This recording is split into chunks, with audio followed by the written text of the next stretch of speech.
Bonjour mes petits chats, on se retrouve aujourd'hui pour un nouveau tuto. J'aimerais bien travailler aujourd'hui un effet imitation dentelle, une imitation tissu. Pour ce faire, je travaillerai à partir de pochoirs, de peinture acrylique et comme base de travail, je vais utiliser un reste de canne bleue qui m'a donné un très joli dégradé qui me fait un petit peu penser à un jeans et avoir cette association jeans-dentelle me parle assez, j'espère pouvoir arriver à quelque chose. Je vous invite donc, voilà, donc 3 disques de pâte, ce sont vraiment des restes, hein. C'était une canne bleue utilisée il y a à peu près 3 semaines. Au moment de la remélanger pour la conditionner en pâte beurre, je me suis arrêtée, j'ai eu les stries. Ça me faisait vraiment penser à cet aspect jeans délavé, il n'est pas encore texturé, rien. Je n'ai rien fait du tout, j'ai juste conditionné comme ça, découpé les bouts de pâte, les disques, etc. Première phase, ça va être le test. Je voudrais arriver à une imitation dentelle. Cette imitation dentelle, j'y pense depuis déjà un petit moment.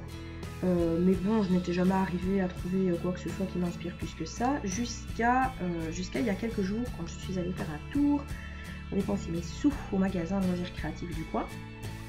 Je me suis laissée tenter par les fameux pochoirs dont on parle beaucoup ces derniers temps, de chez Graines Créatives, le pochoir hindou. Ce motif-ci, en tout cas la moitié de ce motif-ci, me fait penser aux bandes de dentelle que ma grand-mère utilisait parfois, et je me demandais s'il y avait moyen d'en faire quelque chose. Du coup, je vais le tester. Alors, pour ce travail, je vais travailler sur papier sulfu. Alors, je récupère un vieux papier sulfu, ça n'a pas vraiment d'importance pour le moment. Je prends un de mes disques bleus. Vous voyez, les stries, ça me fait vraiment penser à un jeans délavé. J'aime beaucoup. Alors évidemment, il n'est pas texturé, donc je vais commencer par là. Je me suis inspirée, j'ai rien inventé pour l'aspect jeans, hein, ça, voilà. Je m'inspire essentiellement de 3 tutos visionnés hier soir pour faire un petit peu les recherches. C'était un premier tuto de la sphère créative, posté il y a déjà un moment. Et puis 2 autres tutos plus récents, mais qui reprennent en gros les mêmes principes. Et du coup, je me dis que s'il y en a 3 qui ont réussi, il n'y a pas de raison que j'y arrive pas. C'était Cassimini et Miss Creative qui avaient également proposé une imitation jeans.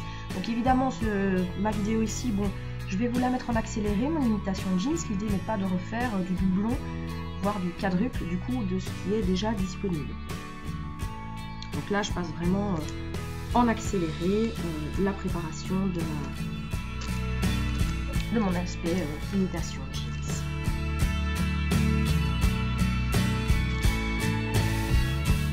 Donc voilà, j'ai un imprimé assez sympa. Et je vais maintenant m'attaquer au pochoir. Alors je vais positionner le morceau de pochoir qui m'intéresse parce que effectivement je ne voudrais utiliser qu'une moitié.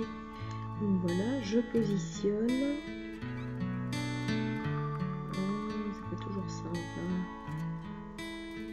Voilà.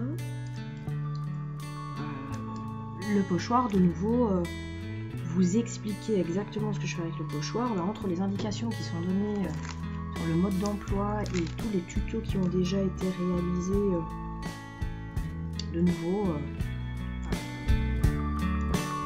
j'ai plein d'autres youtubeuses bien plus expertes que moi, bien plus chevronnées. L'idée n'est vraiment pas de vous apprendre à servir de l'outil, mais plutôt de montrer, bon ben voilà, ce qui est possible d'en faire. C'est pas vraiment un tuto mode d'emploi, c'est plutôt un test de rendu. Ma peinture acrylique, je vais la tamponner au doigt. J'aime assez l'aspect au doigt. Alors, le travail va être un peu particulier parce que comme je ne veux pas tout le motif et que je travaille au doigt, il va falloir être assez... il va falloir que je sois assez méticuleuse pour ne pas déborder, ne pas baver et me retrouver avec quelque chose de pas assez travaillé. Nous voici de retour.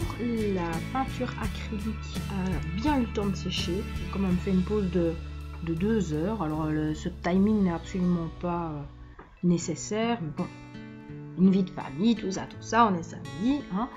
Donc voilà. Et eh bien, pas trop mal réussi. Il y a quand même un peu de bavure. Je ne savais pas encore très bien si j'allais monter la chose en collier ou en bague. Eh bien, je pense que je me suis décidée pour la bague. Et ce gabarit-ci est un peu trop grand pour une bague. Donc, je vais recalibrer avec un emporte-pièce plus petit. Et je vais en profiter pour enlever toutes mes bavures. Alors, pour moi, ces bavures viennent du fait que j'ai travaillé sur une plaque déjà arrondie. Donc, le pochoir, j'ai pas su le mettre exactement comme il faut. Il était un peu sur l'arrondi, donc forcément des bavures, il y en a eu. C'était pas forcément ce qu'il y avait à faire. À mon avis, il vaut mieux travailler sur une plaque au départ de la forme du pochoir, plus carré, rectangulaire, et faire les découpes après. Bon, maintenant ici, je trouve que j'avais déjà découpé mes pièces bleues, donc j'ai fait en fonction. Mais voilà, c'est pas grave. Chaque chose en son temps, chaque problème sa solution. Et je vais donc recalibrer avec un emporte-pièce plus petit pour avoir une taille de bague qui ne me gêne pas puisque c'était une des éventualités du projet. Je ne m'étais pas encore fixée à ce moment-là. Donc je recalibre, je m'arrange, mes bavures sont en extérieur, c'est parfait, c'est nickel. Voilà, pour ne pas abîmer et laisser mon travail sur le papier sulfu, je vais enlever par l'extérieur l'excédent. Toc, toc, toc.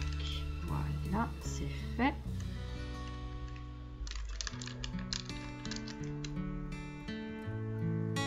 Je vais décoller mon cercle tout à fait délicatement.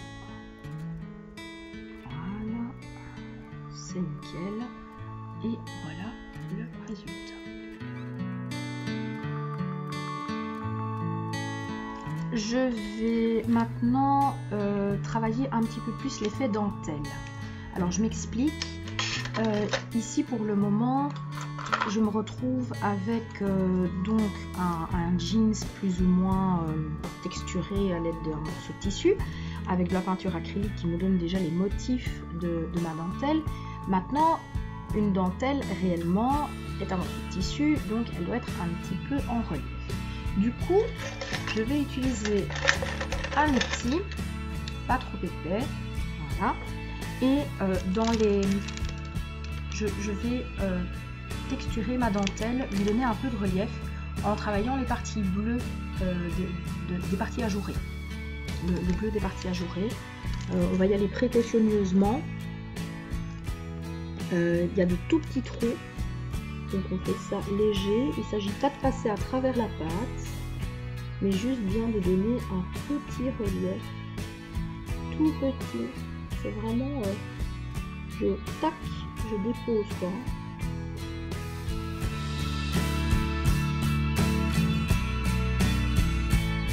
Maintenant que le travail de mise en relief de la dentelle est achevé, je vais pouvoir mettre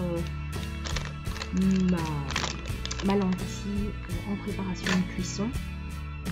Pour ce faire, je vais utiliser un fond de canette de soda. Canette de soda découpée, j'ai rien inventé, c'est vraiment technique. Et une lingette nettoyante. Alors, je vais bien humidifier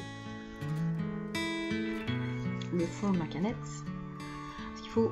Bon, ma pâte est assez sèche, hein. Je ne l'ai pas travaillé dernièrement. Voilà, donc pour qu'elle puisse bien adhérer faux support arrondi pour avoir cette belle courbure que je cherche. Travailler sur une base un peu humide permet une meilleure adhérence de la pâte au support métallique. Donc je vais la faire adhérer, donc là on voit ici, hein, elle n'adhère pas bien, elle se décolle un peu. Donc je pars toujours du centre vers les côtés. Ça permet aussi de chasser les bulles d'air qui pourraient se mettre entre la pâte et le métal, et qui pendant la cuisson pourrait du coup donner un aspect assez irrégulier à la cambrure. Donc je m'arrange pour que ça adhère bien.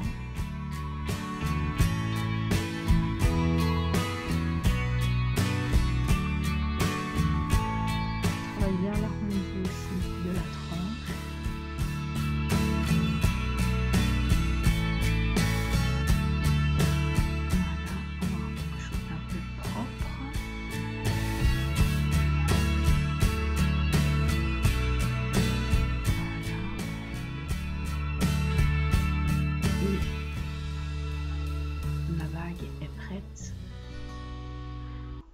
À passer au four. On se retrouve pour la fin de ce test.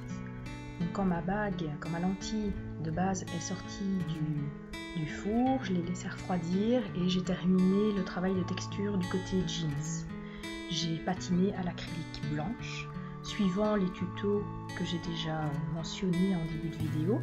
C'est pour ça que je ne voulais pas filmer, pour pas encore allonger inutilement avec des explications qui sont déjà disponibles ailleurs. Donc une simple patine à l'acrylique blanche, puis j'ai fait un montage en bague en suivant un autre tuto de la sphère créative, donc je ne voulais pas filmer non plus. Voilà, j'ai terminé en vernissant ma bague, donc en recuisson bien sûr. Et puis j'ai terminé en vernissant ma bague avec un vernis mat. Voilà. Ça donne un effet. Moi j'aime bien, je suis assez satisfaite pour une première fois. Voilà. Il y a moyen d'améliorer. Hein. C'est une première. Mais voilà, j'aime assez bien. Alors aux oreilles, bon, je vous en fais pas un tuto non plus parce que bon là il n'y a vraiment rien d'exceptionnel. Ce sont les deux autres morceaux de pâte que j'avais, de cet effet un peu jeans délavé, que j'ai travaillé en jeans simplement. Donc texturation, patine, les franges sur le côté, un trou, et monté en boucle d'oreille. Là, pas de dentelle, rien, une paire de jeans aux oreilles. Voilà. J'espère que ce tuto vous aura plu, j'espère que vous aurez des tas d'idées d'exploitation de la chose, et je vous dis à bientôt pour de nouveaux tests. Au revoir mes petits chats.